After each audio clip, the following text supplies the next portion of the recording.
एक नगर के नागरिक बहुत परेशान थे क्योंकि उनकी फसल जब पनपने को होती पक्षी उसे खा जाया करते थे। फसल बचाने के लिए उन्होंने सोचा कि कोई ऐसी युक्ति निकाली जानी चाहिए जिससे यह व्यर्थ का कार्यभार कम हो। इस हेतु नगर की प्रजा राजा के पास गई। यह सुन राजा को बहुत क्रोध आया।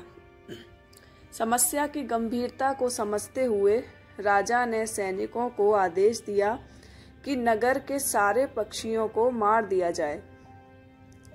सैनिकों ने आदेश माना और नगर के सभी पक्षियों को मार दिया।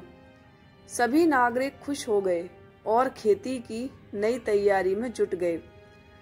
बहुत अरमानों के साथ बीज बोए गए और पक्षियों का डर न होने के कारण किसी को पहरेदारी नहीं करनी पड़ी।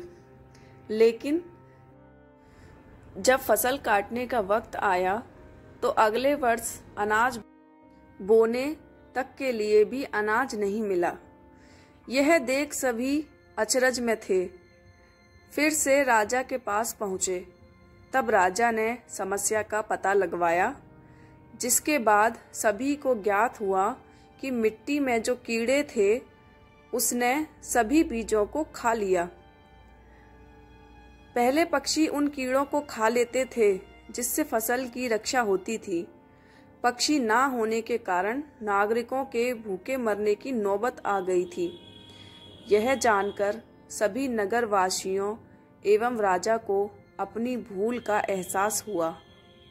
समस्या के समाधान के लिए सभी नगरवासियों ने पक्षी पाले। साथ ही पास के नगर से पक्षी लाए गए। तब कहीं जाकर कुछ वर्षों में नगर की व्यवस्था में सुधार आया। इससे सभी को ज्ञान मिला कि पृथ्वी में सभी प्राणी का विशेष महत्व है।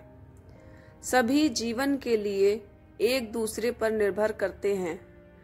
पृथ्वी में कोई भी प्राणी का जन्म व्यर्थ नहीं है, इसीलिए सभी का सम्मान करना चाहिए। संतुलन बनाए रखने के लिए सभी को एक दूसरे का सहयोग कर जीवन व्यापन करना चाहिए। यह सृष्टि का चक्र है जिसे किसी को भी तोड़ना नहीं चाहिए। अगर ऐसा करते हैं तो सभी को बहुत बड़ी विपदा का सामना करना पड़ता है, जिस प्रकार नगरवासियों को करना पड़ा। प्रकृति के नियमों के विरुद्ध चलना विनाश का रास्ता है।